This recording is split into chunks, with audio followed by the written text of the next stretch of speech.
त्वामेव प्रत्यक्षं ब्रह्म वदिष्यामि ऋतं वदिष्यामि सत्यं वदिष्यामि तन्मामवतु तद्वक्तारम्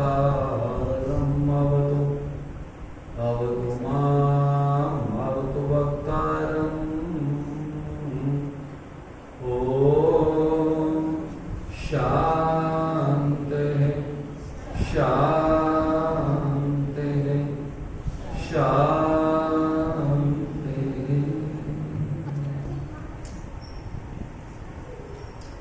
इस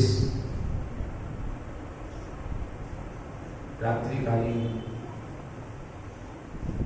सत्र में उपस्थित आर्य जगत की वेद विदुषी बहन आचार्य डॉक्टर सूर्या देवी जी चतुर्वेदा, इनका सानिध्य निरंतर पूरे कार्यक्रम में दोनों समय मिल रहा है। ये इस आयोजन का सौभाग्य है, आयोजकों का सौभाग्य है। और माता जी भी आज विराजमान है। देखो, बुजुर्गों का आशीर्वाद मिलता है तो सफल हो जाता है। माता जी बैठे हुए हैं। कल हम गए थे गुरुकुल में, तो वहाँ माता जी के दर्शन में थे। माता जी बड़ा अच्छा लगा, आप आए, आपका आशीर्वाद मिला।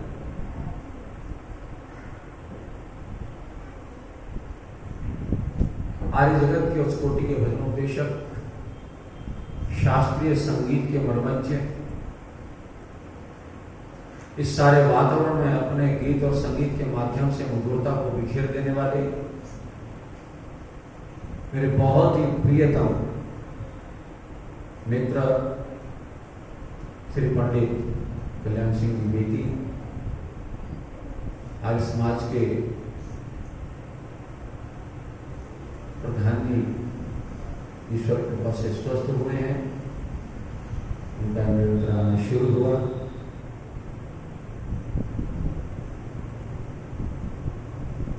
अपने गुलाब सिंह जी, राम पुरोहित, नागर जी और इस सारे कार्यक्रम जो बहुत अच्छा संयोजन कर रहे हैं। देखो, फूलों को धागे में पिरो के जो सुंदर माला बनाते हैं, वो बनाने वाला बहुत महत्वपूर्ण होता है। इस कार्यक्रमों में इन मोतियों को पिरोते हैं अपने संयोजन से हमारे बहुत ही विद्वान आर्य के भजनोपदेशक और इस समाज के कर्मचारी, हमारे बहुत प्रिय पंडित श्री केशव देव जी शास्त्री, गुरुकुल की हमारी बहुत ही होनहार बेटियों, मातृशक्ति, सभी आर्य समाज महानुभाव,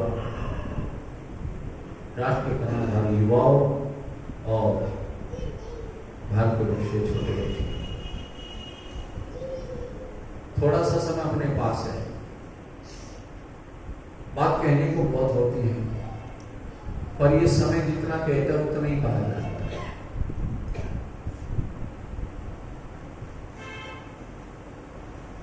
वेद की एक बहुत बढ़िया बात कहते हैं,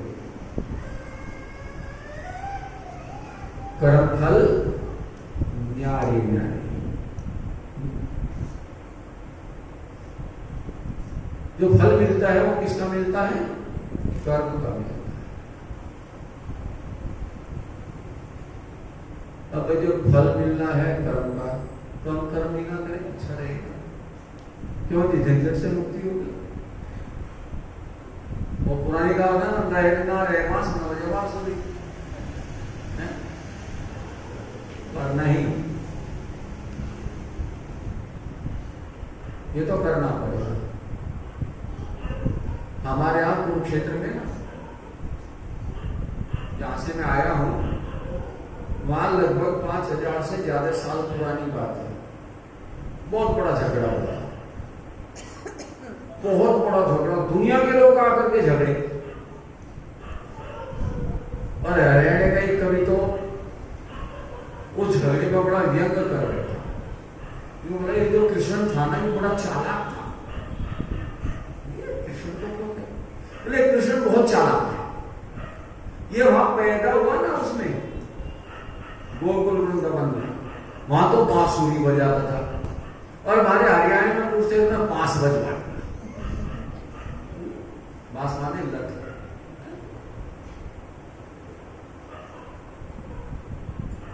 उस युद्ध में जो एक महत्वपूर्ण दुनिया को बात मिली वो है गीता, और गीता एक संवाद था। गीता एक संवाद था अर्जुन और कृष्ण का, और वहां कृष्ण ने अर्जुन को एक बात कही थी। वो यूं कहने लगे, अर्जुन ने एक बात सुन, कर्म के बिना मनुष्य कभी रह ही नहीं सकता, कर्म तो करना ही पड़ेगा। आप ना चाहो तब भी करेगा। बोले तुम पलक झपकते हो ना, ये भी कर्म है। तुम जो सोचते हो ना, ये भी कर्म है। कुछ भी हो, जो भी हो रहा है, सारा कर्म है भैया, याद रखना। पलक झपकने में जो आपको नजर आता है ना, उसका संस्कार बन रहा है, तो याद रखना कर्म हो रहा है, फल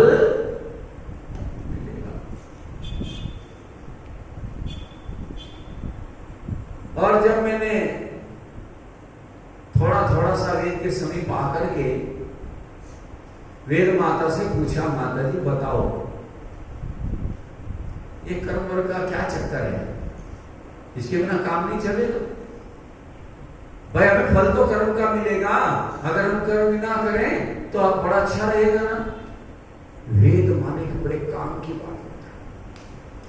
वेद माता ने कहा, रे पगले ध्यान से सुन, कुर्वन्नेवेह कर्माणि जिजीविषेत् शतं समाः एवं त्वयि नान्यथेतोऽस्ति न कर्म लिप्यते नरे। वेद माँ ने कहा, याद रखना, दुनिया में अगर आया है ना, तुझे जो भेजा है ना परमात्मा ने दुनिया में, तो तुझे कर्म करने के लिए भेजा है। इसलिए संसार में आए हो तो याद रखना, कर्म तो करना ही है।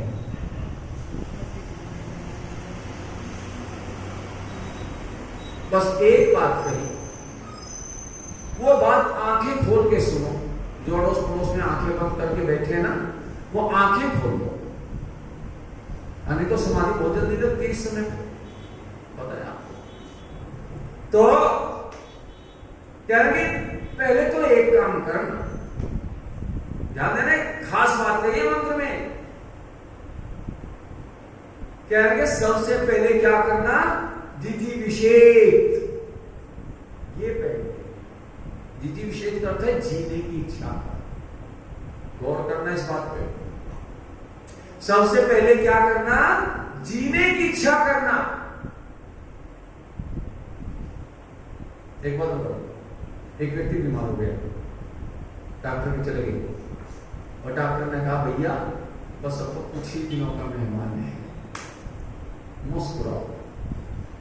डॉक्टर पे इस पे नहीं, ये तो बेचारा स्थिति में आ गया, ये कुछ दिन का मेहमान है।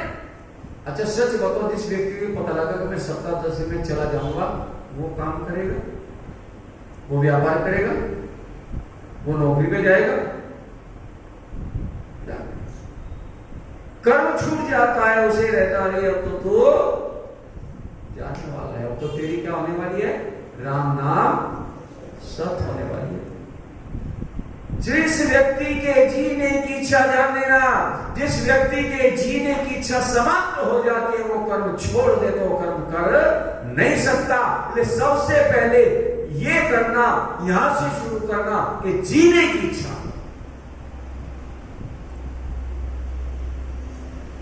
अब बात आई कि जीने की इच्छा करो, पर कैसे? कर्माणि कुर्वन् एव। कर्माणि, कर्मों को कुर्वन् माने करते हुए, एव माने ही है, कर्म करते हुए ही।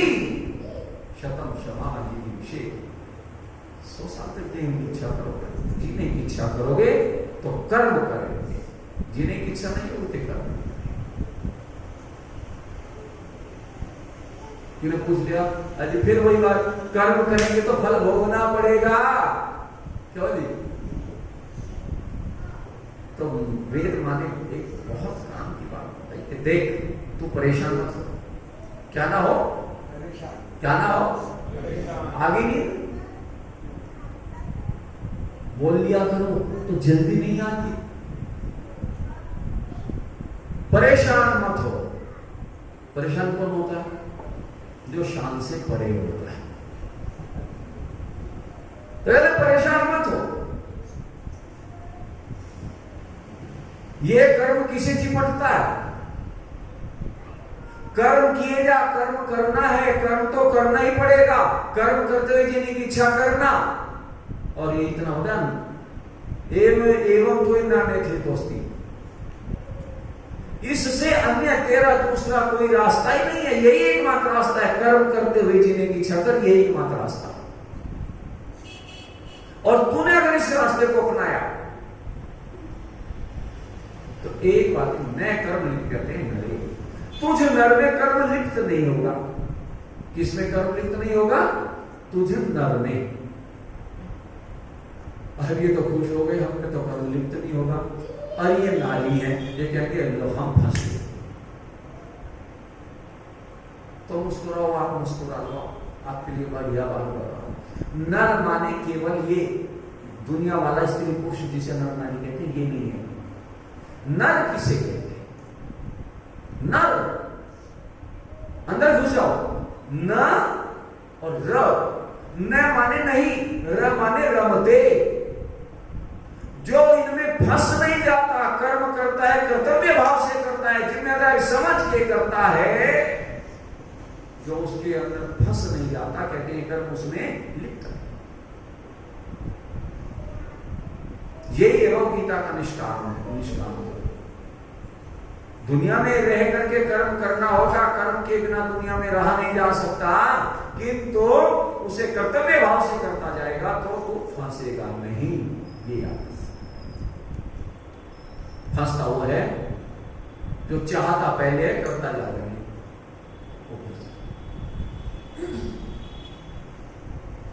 तो कर्म तो करना है, और कर्म करेंगे तो फल भी।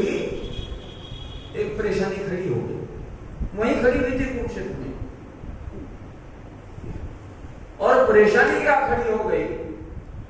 परेशानी ये खड़ी हो गई कि कृष्ण ने एक श्लोक सुना दिया अर्जुन को।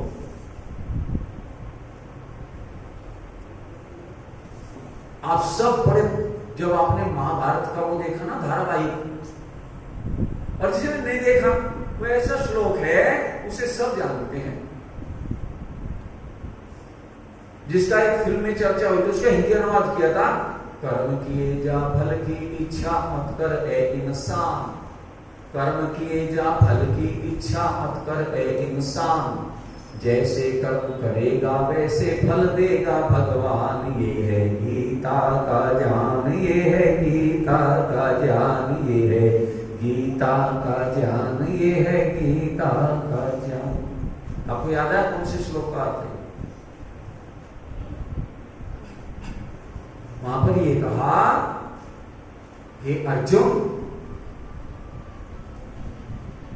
तेरा अधिकार कर्म में है, फल में नहीं।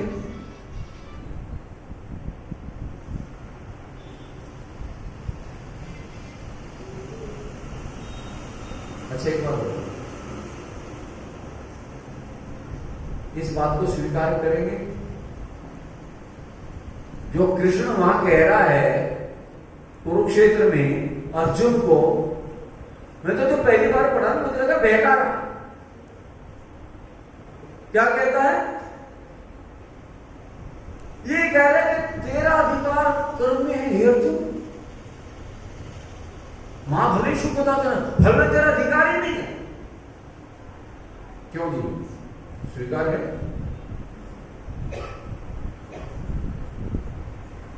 कर्मण्येवाधिकारास्ते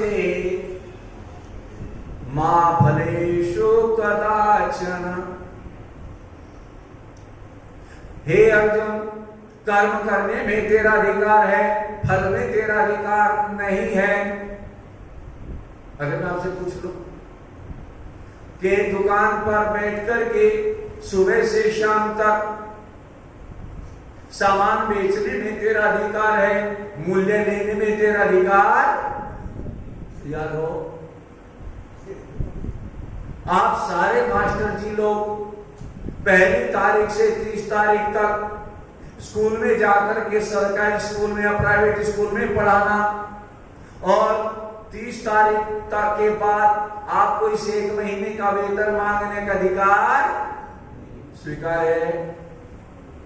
एक मजदूर सुबह को चलेगा, सुबह से शाम तक 8 घंटे कम से कम वो मजदूरी करेगा, और सुबह से शाम तक मजदूरी करने के बाद शाम को जिसके यहां मालिक के मजदूरी करी, इसे मजदूरी मांगने का अधिकार नहीं है। स्वीकार है? नहीं है। आपको पता है आप किसका विरोध कर रहे हो? कृष्ण का विरोध कर रहे हो। ध्यान देना, जरा हिम्मत से काम तो ऐसे नहीं चलता। सोचना तो पड़ेगा। क्या कृष्ण ने यही कहा था? कर्मण्येवाधिकारास्ते मां फलेषु कदाचन। हे अर्जुन, कर्म करने में तेरा अधिकार है, फल में तेरा अधिकार। तो कृष्ण झूठा है? एक बात तो है, या तो कृष्ण झूठ बोल रहा है, और या आप अपने आप को देखो। पर एक बात जरूर कहता, आपको पता कृष्ण कौन है? नहीं पता ना? अरे कृष्ण वो है जो 16,000 गोपिकाओं में रमण करता है। पता है आपको? 16,000 गोपिकाओं में रमण करने वाला है कृष्ण। और जब पौराणिकों से पूछा, उन्होंने कहा बिल्कुल ठीक बात है, 16,108 रानियां थी, मैंने झूठ मत बोलो। आप तो पुरुषों जैसा। आप तो किसे कहते हैं? अरे वो ऋषि मुनि जो वेद के अनुसार आचरण करते हैं, उन्हें आप तो कहते हैं माताओं सज्जनों। इसलिए कृष्ण की बात को समझना। जब कहते हैं कि कर्म करो फल की इच्छा, तो यहां समस्या कहां आती है? समस्या आती है कृष्ण ने नहीं, हमने अर्थ गलत किया, हमारी समझ वहां तक नहीं पहुंची। क्या कहा? कर्मणि एव ते अधिकार। ते अधिकार है तेरा अधिकार, कर्मणि कर्म में एव ही है। तेरा अधिकार किसमें है? कर्म में। अच्छा एक बात बताओ, जरा मुस्कुरा के बताना, नींद में मुस्कुरा के रहना और बताना अधिकार माने क्या है, अधिकार किसे होता है। समस्या यहां है। अधिकार अधिकार किसे होता है? आपके घर में भोजन बनाने के लिए कोई माई आती है या कोई बनाने वाला आता है,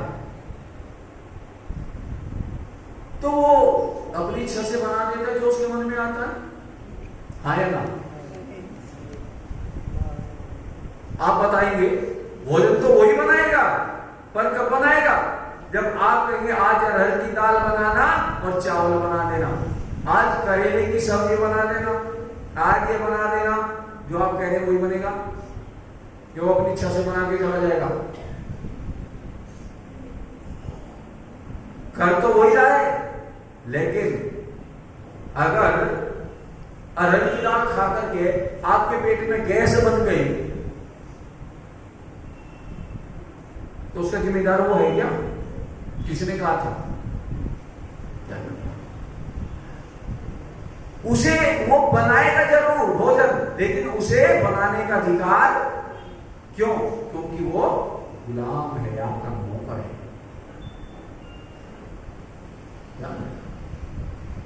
आपका किसी का ट्रक चलता होगा, गाड़ी जो बड़ी गाड़ी है, ड्राइवर आपने रखा हुआ है, लेकर के चला गया और जाकर के अहमदाबाद से पहले एक्सीडेंट हो गया, मारा किसी ने खराब से, और वहां जाएगा पुलिस ने पकड़ लिया, हर जाता वो ड्राइवर देगा क्या? अरे बोल दो क्यों? टक्कर उसने मारी, गाड़ी वो चला रहा था।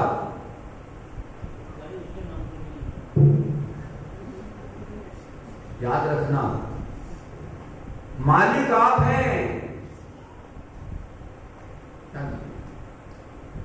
वो फिर बात लंबी हो जाएगी, मैं वो छोटा करता हूं। इतना याद रखिएगा, अधिकार किसे होता है? अधिकार मालिक को होता है, अधिकार गुलाम को बोल दो। अच्छा एक बात, हमारा देश गुलाम था, हमारा देश, हमारे क्रांतिकारियों ने संघर्ष किया, बलिदान दिया, हमें कुछ अधिकार मिला। और मैंने सुना है, पता नहीं क्योंकि मैं तो बाद की पैदाइश हूं, आप में 47 से पहले के कई लोग बैठे होंगे, मैंने कितने लोगों से सुना, अरे आज के इस राज से तो अंग्रेजों का राज अच्छा था, ऐसा मैंने सुना। जब राज उनका बढ़िया था, न्याय वहां पर अच्छा था, तो हमने क्यों नहीं भगाया? क्या गलतियां मैंने नहीं की? तो याद रखना माताओं सज्जनों बच्चों, उस समय सब कुछ तो था, बस केवल एक चीज नहीं थी, हम में अधिकार नहीं था। क्या नहीं था? हाँ, अधिकार नहीं था। कोई अधिकार नहीं था, ना राज करने का अधिकार हमें है, खेती के मालिक वो हैं, जैसे वो चाहे वैसा वो करते हैं। बस एक शब्द याद रखना, ये जो अधिकार है ना, इसमें सारा छुपा है। अधिकार माने मालिक, अधिकार किसे होता है? मालिक को होता है, गुलाम को अधिकार नहीं होता। तो यहां का कर्मण्य अधिकार आस्ते, तेरा अधिकार किसमें है? कर्म में है। इसलिए कहा ना, कर्म प्रधान विश्व रचिला का, ये संसार कर्म प्रधान बचा हुआ है भैया। और हम जो है ना, मनुष्य जो है, परमात्मा ने कैसा बनाया है? कर्ता बनाया। याद रखो, मनुष्य क्या है? कर्ता। पशु पक्षी कर्ता नहीं, वो सारे भोक्ता हैं। कर्ता केवल कौन है? मनुष्य है। लेकिन जहां अधिकार है, यहां पर कहा कि तू कर्ता है। कर्ता कैसा है? जो मालिक होता है वो स्वतंत्र होता है, जो मालिक होता है वो स्वतंत्र होता है। ये अधिकार करते हैं स्वतंत्र कर्ता। अब समझ में आएगी बात, अब पता चलेगा कृष्ण गलत नहीं कहता। कृष्ण क्या कहना? कर्मण्य अधिकार। अरे कर्म करने में तेरा अधिकार है, इसका अर्थ यह है कि कर्म करने में तू स्वतंत्र है। कर्ता स्वतंत्र होता है, कर्म करने में तेरा अधिकार है, इसका क्या है? कर्म करने में तू स्वतंत्र है। याद रहेगा ना, कर्म करने में स्वतंत्र है। कर्म कर या कर्म कर या, अरे मैं स्वतंत्र भैया, मैं कर्म करूं या मैं करूं। अगर मैं किया तो कोई बात नहीं, पर अगर कर्म कर दिया तो महाफलेषु कदाचन, अब तो 1000 कोशिश के बाद भी उस फल से बच नहीं सकते। क्यों? क्योंकि फल जो है ना, परमात्मा ने व्यवस्था बना रखी है। ये कर्म फल सिद्धांत है। कर्म किया है तो फल तो मिलेगा। लेकिन कृष्ण की बात को हम बड़े हल्के में ले लेते हैं। लोगों ने ऐसा कर्म किए तो फल की इच्छा, कर्म किए फल। अरे यहाँ ये अर्थ है ही नहीं। यहाँ तो ये है कि कर्म करने में तेरा अधिकार करके, कर्म करने में तू स्वतंत्र है। मां फलेषु कदाचन, फल में तू स्वतंत्र नहीं है। इसलिए कर्म का फल तो मिलेगा। हाँ, एक बार, कई बार ऐसा होता है कि कोई कर्म हम जानबूझ के नहीं करते, हो जाता है। तो मुझे पूछा कि जी जब हमने जानबूझ के नहीं किया, क्या उसका भी हमें फल मिलेगा? मैंने कहा मिलेगा। बोले हमने तो जानबूझ के नहीं किया। मैंने कहा एक बात सुनो, एक व्यक्ति ने बहुत बढ़िया छड़ी खरीदी, मुस्कुराओ, हाँ उसमें चांदी लगी थी, बहुत बढ़िया थी, एक छड़ी खरीदी और रोजाना अपनी उस बहुत महंगी छड़ी को, बहुत प्यारी छड़ी को लेकर के चलता है और मस्ती से उंगली में से घुमाता हुआ जाता है, मस्ती से, जैसे नागर जी गर्दन घुमा रहे हैं ना, ऐसे वो मस्ती से अपनी छड़ी को घुमाता है। एक दिन क्या हुआ, सैर करने गया हुआ था, छड़ी घुमाता जा रहा था, घुमाता जा रहा था, एक व्यक्ति पास को निकला, उसकी आंख में लगी, उसकी आंख में लगी तो आंख फूट गई। आंख फूट गई तो उसने कहा मेरी आंख फूट गई है और तूने फोड़ी है। इसने क्या किया, जाकर के एफआईआर दर्ज करा दी, मेरी आंख फोड़ दी फलाने व्यक्ति ने। होना क्या था, वही होना था, उठा करके उन्हें जज के सामने खड़ा कर दिया।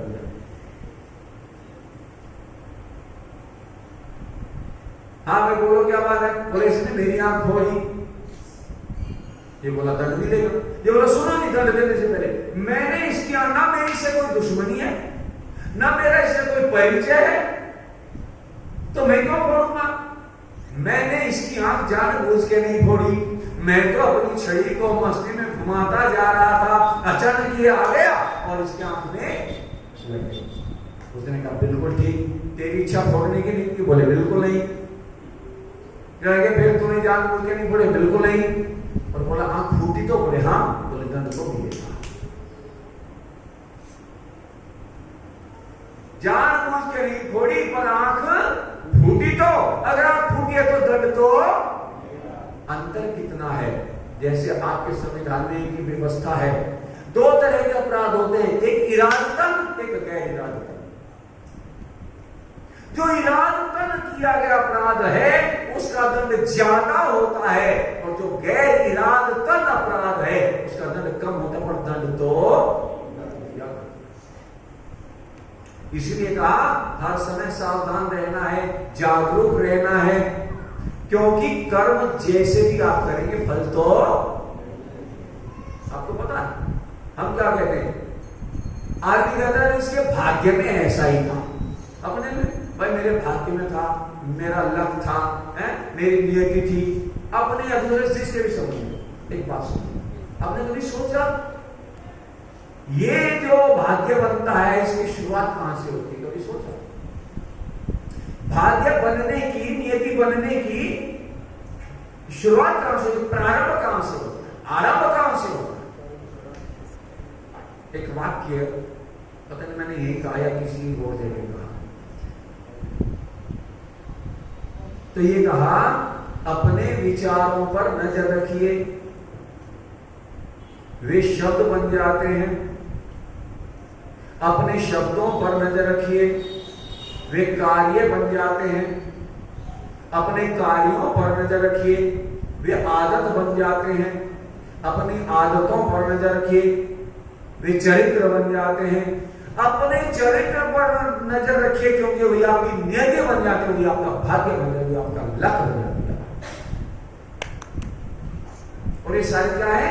ये सारे नजर रखने का अर्थ है कि सावधान। नजर रखने का क्या है? एक बार कहते हैं ना, अरे उस पर नजर रखना, उस पे नजर रखने का अर्थ है कि उसके हर गतिविधि को सावधानी से देखना। तो नजर रखने का क्या है? सावधान रहना। शुरुआत में अपने विचारों पर नजर रखिए, ये आपके मन के कर्म है, याद रखना, ये आपके मन के कर्म है। और अब जो आप विचारते हैं वैसा बोलते हैं, ये वाणी के कर्म है। जो आप बोलते हैं वैसा करते हैं, वो आपके शरीर के कर्म है, याद रखिए। और जो हम बार बार दोहरा रहे हैं, आदत जिसे हम कह रहे हैं, वही हमारी पहचान बन जाती है। यहीं से ये हमारे कर्म, ये मत सोचना मैंने करे तो कुछ नहीं, हाथ तो मैंने हाथ भी नहीं लगाया, पर मन में तो आया ना। अगर मन में आया तो मन का कर्म हो रहा है, और मन का कर्म हुआ तो संस्कार पड़ गया, और संस्कार पड़ गया तो फल तो अजय बात सच बताओ, जो मैं सोचता हूं असल में जो फल मिलता है मुख्य रूप से वो मन के कर्म का फल मिलता है। मुख्य रूप से किसका मिलता है? मन के कर्म का फल मिलता है। एक घटना घटी, एक दिन की बात, एक आदमी शाम के समय सूरज देव छिपने की तैयारी कर रहा था। एक मोड़ पे पेड़ के नीचे खड़ा, हाथ में चाकू था, और वो खड़ा हुआ इंतजार कर रहा है किसी की। कुछ समय के बाद एक व्यक्ति आया, ये जो मोड़ पर खड़ा था इसने उसे देखते ही वो चाकू उठाया, उसके पेट में मारा, पेट को चीर दिया, आदमी चिल्लाया, व्यक्ति मर गया। जब वो चिल्लाया, आसपास के लोग इकट्ठे हुए, उस व्यक्ति को पकड़ लिया और पकड़ के पुलिस के हवाले कर दिया, और फिर न्यायाधीश ने उसे दंड दिया, आजीवन कारावास या मृत्यु दंड, जो भी उसे ठीक लगा होगा, लेकिन उसे क्या किया? दंडित किया। एक घटना। एक दूसरी घटना, एक परिवार में रात के समय 1 बजे एक व्यक्ति चिल्लाया, घर के और पड़ोस के लोग इकट्ठे होकर के उसे लिया और गाड़ी में लेकर के फटाफट चले और जाकर के डॉक्टर का दरवाजा खटखटाया। रात के 1 बजे डॉक्टर सो रहा था, दरवाजा खटखटाया, घंटी बजाई, डॉक्टर आया। उन्होंने कहा डॉक्टर साहब हालत बहुत परेशान है और ये जो है ना आप जरा इसे देख लो। डॉक्टर ने कहा चलो देख लेता हूं। अंदर लेकर के गया, डॉक्टर ने उसका चेकअप किया। उन्होंने कहा भैया इसके पेट में एक बड़ा गंभीर फोड़ा है और वो 4th स्टेज पर है, अभी इसका ऑपरेशन करना पड़ेगा। उनका डॉक्टर साहब करो।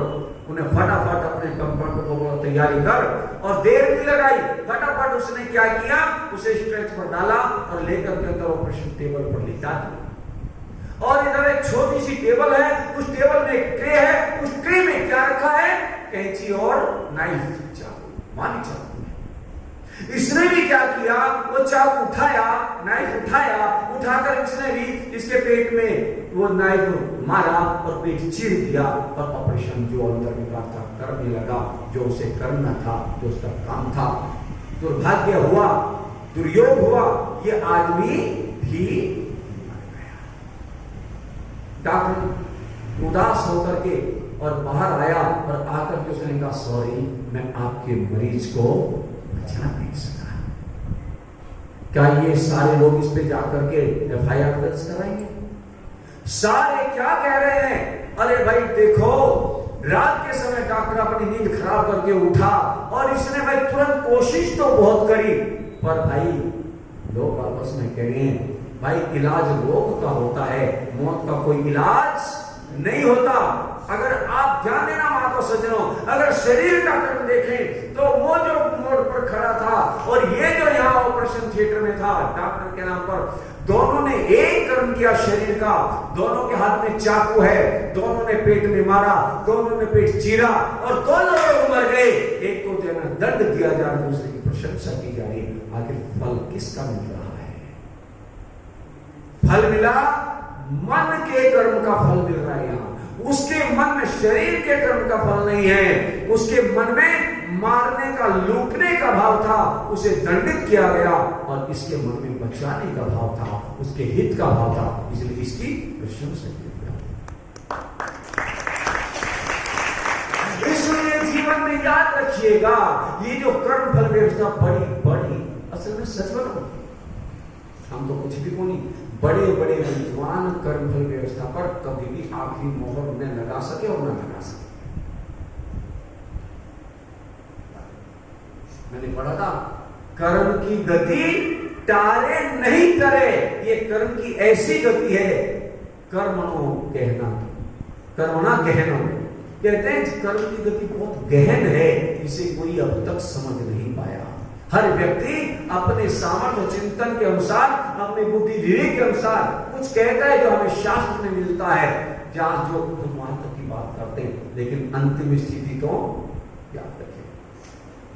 अद्भुत स्थिति है। मुझे नहीं पता आपको जानकारी है क्या, कर्म की अद्भुत स्थिति है और कर्म फल को जानता ही कोई नहीं है।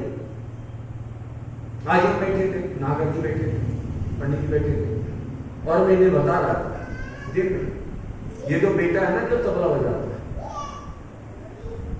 आपको पता ये बेटी जी का छोटा बेटा है और जब ये लगभग 3 साल का था इसने वेदी जी को कहा कि मेरी नीलम से बात कराओ। नीलम बोले मेरी पत्नी। ये 3 साल का बच्चा ये कह रहा मेरी नीलम से बात कराओ। बोले नीलम कौन है? बोले मेरी पत्नी है। तेरी पत्नी कहाँ है? बोले वहां भगवानपुर एक रुड़की के पास भगवानपुर जगह है। बोले भगवानपुर में वो है प्रिंसिपल है, अध्यापिका है। हमें तो उसका पता नहीं, हम पे तो नंबर उस समय लैंडलाइन नंबर होते थे, मोबाइल होते नहीं, तो इसने नंबर पता बोले इस नंबर पे मिलाओ। ध्यान देना, मैं कर्म की बात कह रहा हूं कि कितनी गहन है इसकी गति कर्म की। फोन मिलाया, उठाया कि जी आप नीलम मैडम है कि हाँ, तो बताया उन्होंने ऐसे ऐसे और वो मिलने गया और मिल करके उसने ये निश्चय किया कि हाँ ये कोई ऐसे अलग अकेले में बात करी छोटे से बच्चे से। और जब वो आई ना, इस बच्चे की मां से दूध पिला रही और जैसे वो आई ट्रॉली भर के और लोग भी आए उसके गांव में, और जैसे ही आई जैसे उतरी गाड़ी से एकदम बोला आवाज मेरी घरवाली है, वो मेरी घरवाली आ गई। 3 साल तक। अब लोग कहते हैं कि ये क्या है, इसी के काम की बात है। वो ये पेड़ होते हैं ना, पेड़ लगाते हैं पॉपुलर वगैरह, तो उसी गांव का 40-45 किलोमीटर दूर है वो गांव, वहां का एक मुसलमान, और वो वहां पे काम उसने ठेके पे ले रखा था पेड़ों वाला काम। तो कोई पता नहीं क्या होगी होगी 10 की ट्रॉली 10 की कुछ ऐसा था उसे निकलवाने के लिए, तो ये वेदी जी भी उधर चले गए। इसकी गोदी में था छोटा सा बच्चा, उसे देखती अरे वो नाम लिया उसका मकसूद या पता नहीं क्या, बोले अरे ये तो मकसूद है, अरे मकसूद भाई। और उठता तो नहीं, छोटा सा बच्चा मुझे कैसे जानेगा?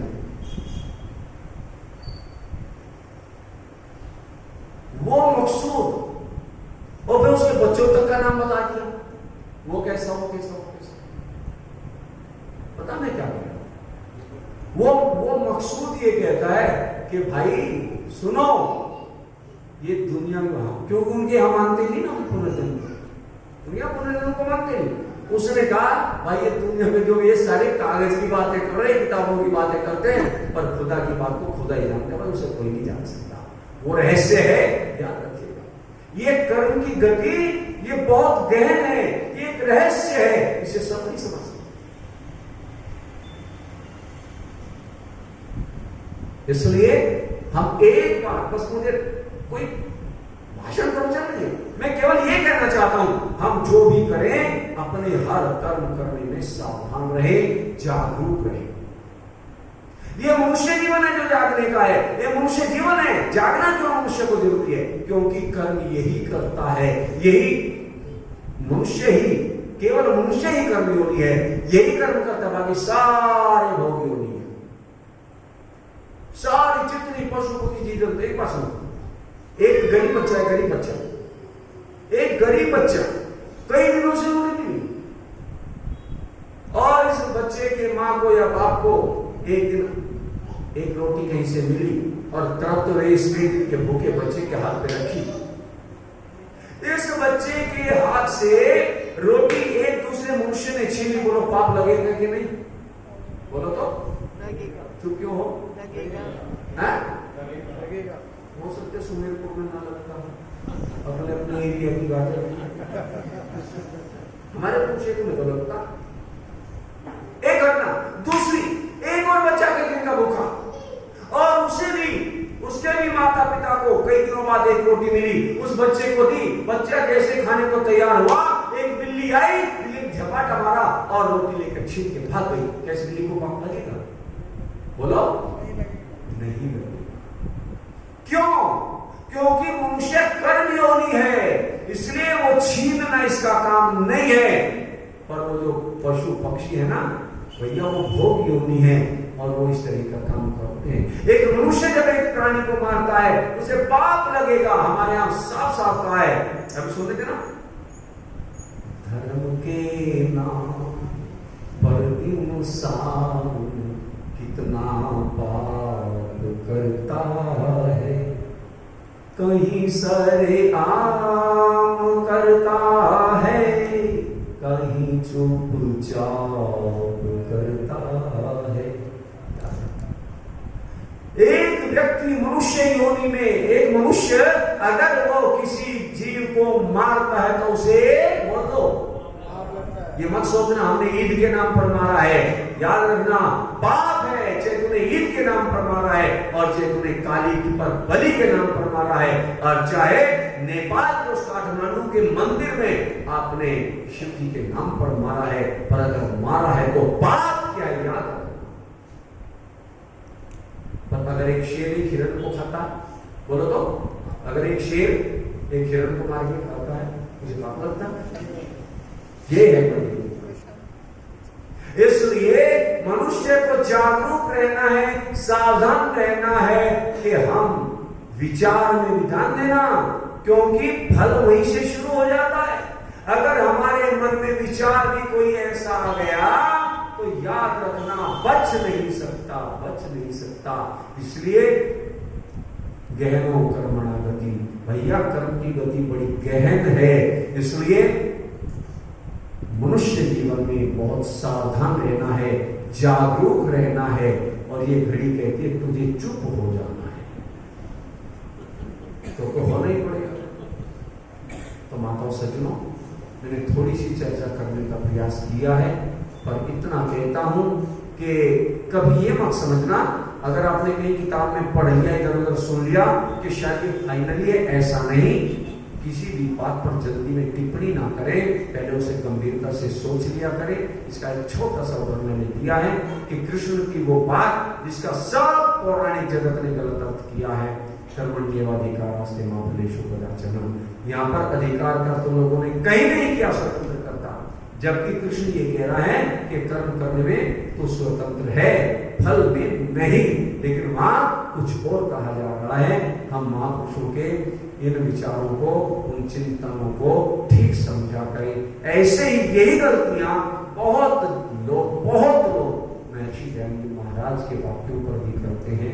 इसलिए ऋषि के वाक्यों पर भी, ऋषि के लेखन पर भी, ऋषि के चिंतन पर भी पहली नजर में कभी भी टिप्पणी ना करें। पहले उसे समझने का प्रयास करें। ना समझ आए विद्वानों के पास जाएं, ऐसी ऐसी विदुषी बहनें हैं, वहां जाकर के समाधान लें और तब जाकर के टिप्पणी करें, उससे पहले नहीं। जागरूक, सावधान, जागते रहो। मैं नहीं कह रहा हूं मनुष्य जीवन में जागना है, मनुष्य जाग रात को तो सोना है, पर जीवन में जागना है।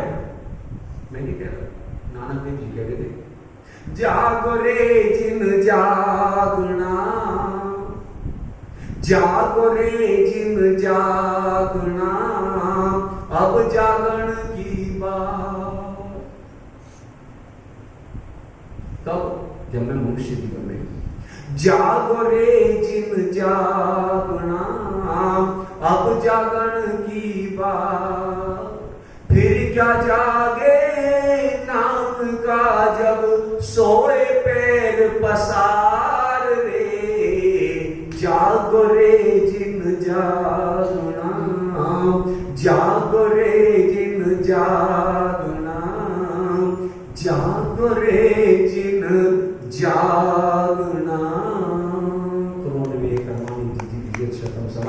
सोसा जीने की इच्छा करना, कर्म करते हुए, पर कर्म करने में क्या जागरूक रहना, जागते रहना है। मुसाफिर जागते रहना नगर में, इस नगर मुसाफिर जागते रहना, नगर में चोर आते हैं। मुसाफिर जागते रहना, नगर में चोर आते हैं। संभालो माल अपने को, बांध कर धर सिराने में। संभालो माल अपने को, बांध कर धर सिराने में।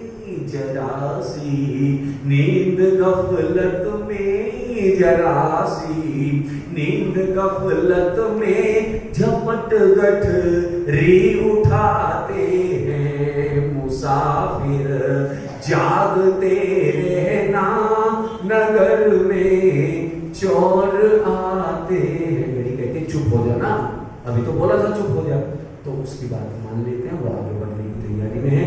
माताओं से दिनों बस जागते रहना, जागते रहना, गफलत की नींद में मत सोना, नहीं तो याद रखना जहां जरा सी गफलत हुई, असावधानी हुई, संस्कार पड़ा और कर्म का फल तैयार मिलेगा। इन्हीं शब्दों के साथ वाणी को विराम। प्रभु सबका मंगल करें, सबका कल्याण और सबके स्वस्थ हो। प्रभु सबके ऊपर सुखों की वर्षा करें। ओम शांति।